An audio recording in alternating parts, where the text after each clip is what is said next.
Alright everyone, welcome back to another Star Wars Galaxy of Heroes video with Fat Phil, and we've got to talk about Datacrons today.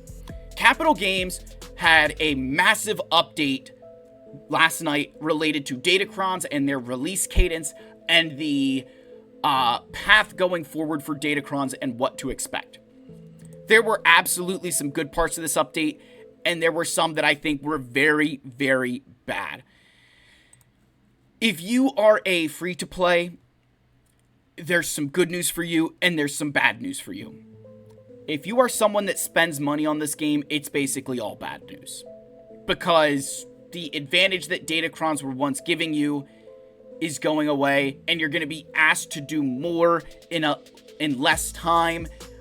I really, there's like maybe two areas of this update that I'm kind of happy about, but mostly it's something that I think is not good. And I think, to be fair to Capital Games, I think the intention is there to try to make the game more enjoyable, but I don't think this was the right response to the Datacron issue that has kind of made its way into Star Wars Galaxy of Heroes. So we're going to talk about that. I want to hear you guys' thoughts in the comments down below. Let's get in here and let's talk about everybody's least favorite part of PvP, which is Datacrons.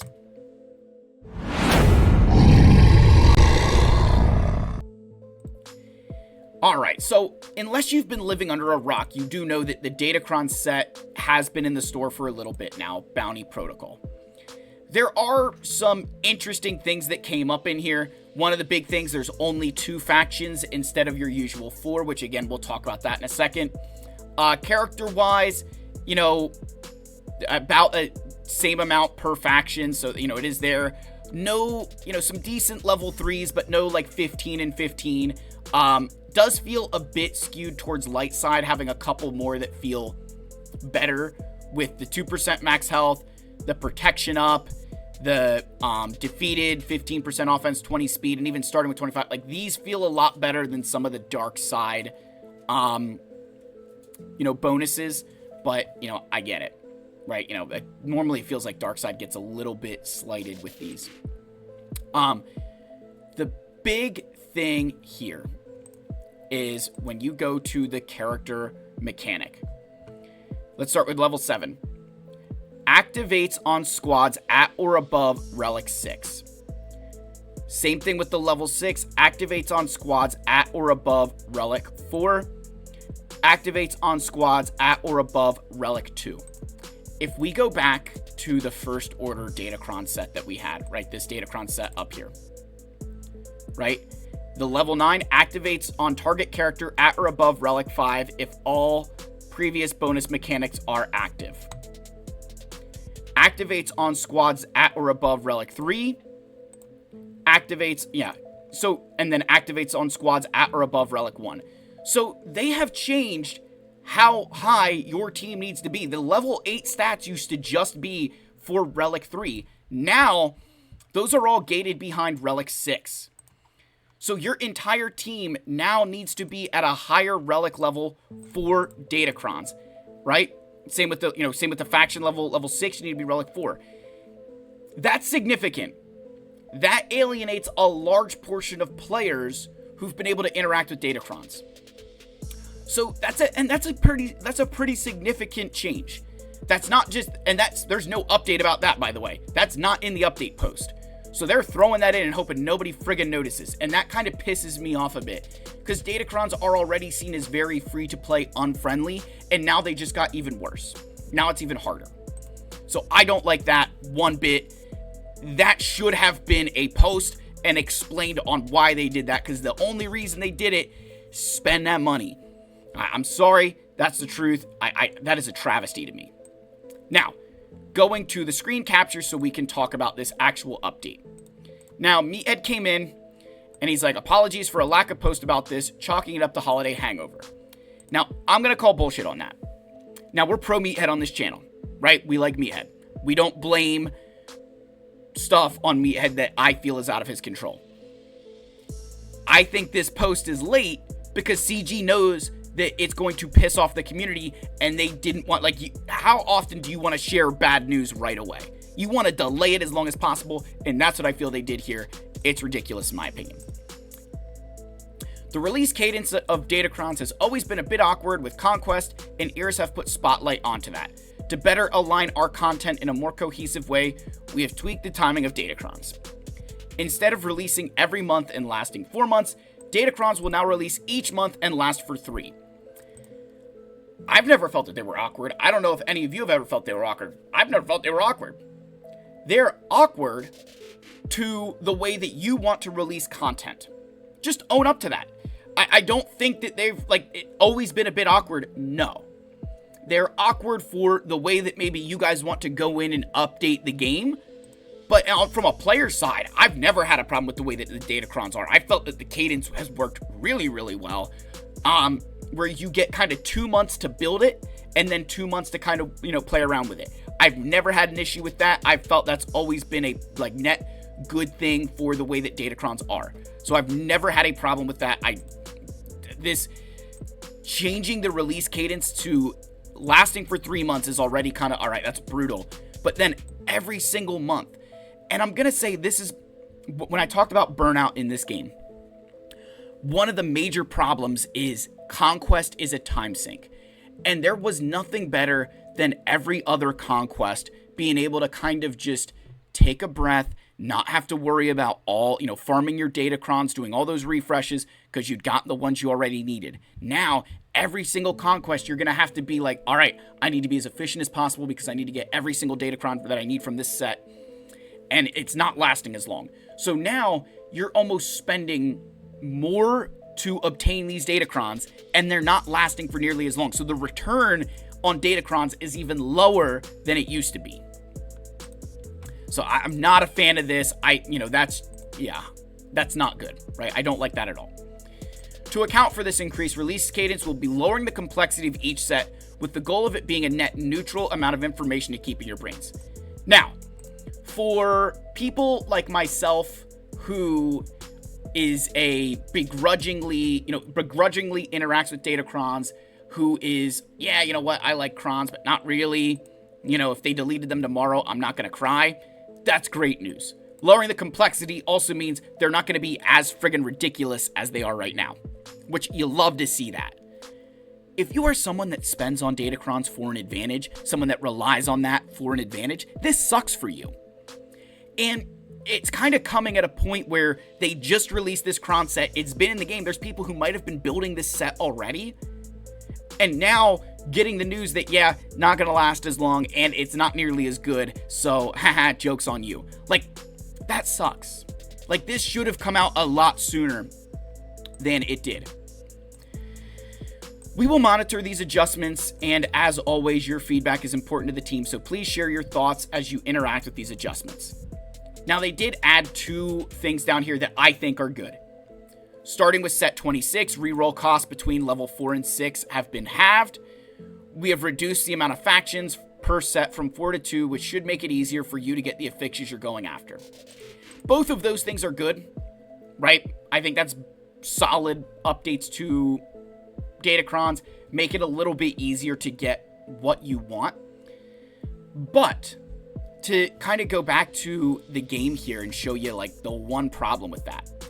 Sure, there's half as many factions, but the amount of characters per faction is still there's 11 total characters there. So you figure there's probably 5 droid and 6 bounty hunter. Right? So droid, droid, droid, droid, droid, and droid. Bounty hunter, bounty hunter, bounty hunter, bounty hunter, bounty hunter, give or take. Yeah, there's not as many factions, but there's still just as many characters. And now I have less time to obtain those characters. So if I'm going for droid and I'm trying to get the Hu Yang Cron and I'm trying to get the Chopper Cron, I not only have less time to do that, right? I have less time to get those. So if I don't get those within that time, I'm out for 3 months. That's brutal. That's not good. That is, really devastating. And when you think about the way that we get reroll materials where they're all inside of Territory Wars, my argument against where that's a problem is now you have that many fewer Territory War to try to obtain those reroll materials that you need to try to get Hu Yang or try to get Chopper for this Datacron set. So again, continuing to say I'm not a fan of the way that that is happening, right? I'm not a fan of that. I've seen a couple players saying, oh, well, this just means that relics are that much more important than datacrons because datacrons aren't going to be as good and they're not going to last as long. I'm going to kind of counteract that point. If you weren't really heavily investing in datacrons because, you know, you already weren't investing heavily in datacrons, you were still getting some of these ones like Silvo and Special Forces and Ray and, you know, the Pirate Crons, right? Like, you were still getting some of those really good ones. You just might not have 50 of them, right? You still got some of these datacrons. You just didn't get every single one. Now, because there's not a datacron like this, where, like, I can tell you I've won countless GACs against players where, you know, they have way more datacrons than me, but because I've got the Barris Cron, because I've got, you know, Silvo and Hondo Cron and Special Forces, and because I have a couple of the datacrons you really need, I'm able to still win because they give that advantage. That advantage disappears, and now every other fight gets to be a little bit more challenging because you don't have those big datacrons to try to stop people. So I think this will, like, if you're someone that's like, oh, I don't really invest in crons, this is a good for me. It's just as bad for you because there's not going to be that one that you could maybe rely on to get holds. And now your opponent, who's going to have more of those other crons, is still going to be able to manipulate battle to their favor. So, like, this isn't a really good change, I'd say, for anybody in that regard of lowering complexity is great, except for maybe the idea that now people won't spend as much because they won't feel the need to. Right? And listen, there's positive to that, but I think from a monetization standpoint, I can remember sets where people, all you wanted was like one cron and that was it. And I felt CG that's what kind of led us to where we are today. So I'm not convinced that this is the right way to go. And I think there's a lot of players who are looking at this as just, you want us to spend more money on crons. Now, another aspect that we haven't got to talk about is what about focus crons? We've not gotten new focus crons for this bounty protocol set. So while, you know, they say, oh, it was always awkward with the release cadence, I felt for focus datacrons, this was the right answer. Like, having 2 months to be able to either get these out of the episode store and work on them because they're more expensive, that was good, right? That was a solid A-OK change in Fat Phil's book. Are you going to make one of these every single month? Like, how often are we going to get these? And if it's, oh, well, every other month we'll release a focus datacron set, I have less time to accumulate materials. So you're going to be, you think about it just like this. I had, 2 months to be able to accumulate resources for those datacrons. Now I only have 1 month, and they're more expensive on credits and resources to upgrade. You're further squeezing the community trying to obtain stuff like that. So I don't know how focus crons will be, added to the game in their current state. I don't think they'll work because less materials, less time, and also from an episode currency perspective, you can't charge as much for them if I'm going to have to buy them every single month. That just doesn't feel correct. That doesn't feel right. So now you've got to either update those or get away with focus crons. And doing away with focus datacrons, then, how would I phrase this? Then how do you further give advantage to those players who are, wailing on them, right? That was a big thing with the focus datacrons, was that players who love datacrons were buying the episode pass to be able to afford these. So and those were not mentioned in the post, right? Like, that post is missing so much information about, hey, we changed the relics, we got rid of focus crons. Like, why? Where's the talking about that? Those are the kind of things, if there's one thing I can really fault them for at times, it's, I feel like I don't want to say they necessarily withhold information, but it's like, those are the updates that I'd rather, you could tell me, hey, we're changing the release cadence. You could add that in a post talking about, hey, here's why we made these changes to datacrons. This is what we're going after and this is what we're trying to do. Fine. But the fact that there's so much silence around so many other aspects and there's so many other questions that are coming out, we need another post now to answer those things. And I think this coming off the back of the disastrous Pillars of War set where the level 6 was completely busted for attackers, so then they took it away, but then made the mistake of like not putting your crons back, and like that was also like it's like you haven't got Datacrons right in a while. And we've got this Rex Cron that can, with the right team, friggin', full autos Galactic Legend Hondo for full banners. Like,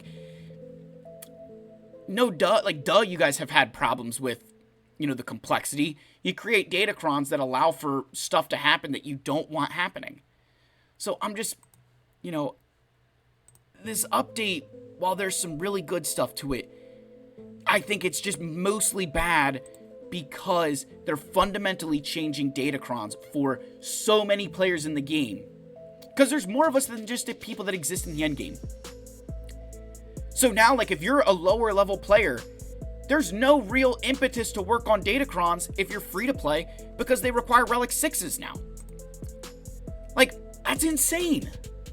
That's, like, how are you supposed to... there's supposed to be these things that you could work on and you could upgrade and, we're, meant to, like, get you interacting with them. Now, unless you have your characters at that relic level, what does it matter? And I get that you're trying to force us all to do more relic upgrades because you want us to spend more money. I get it. Everything in this game comes back to every decision is, you want us to spend. But I'm going to, harp on what AP Gain said years ago. You guys are so good at getting people to spend money that you're bad at it. That you come up with these ingenious ways that will drive additional spending, but it kind of lowers it because people just get sick. I don't see how this ends up being a net positive change for Datacrons. And maybe this is the beginning of the end. Maybe this is the beginning of the end of Datacrons, that they've gotten to a point where they're no longer they're no longer adding the value that you want them to add. That they're becoming more of a hassle for you to update, more of a hassle for you to test, and more of a hassle for you to put in the game than it's providing the revenue to go with it. I don't know. Maybe it means that we just need to tweak. Maybe get rid of stats. Maybe you get rid of certain mechanics and you've got to say, hey, this is the team that the Cron is for and that's it. Or, something. I don't know, guys. I'd love to hear your thoughts. Let me know what you think down below. Like, subscribe, comment. I love you all. May the force be with you, and I'll see you in the next one. Cheers, my friends.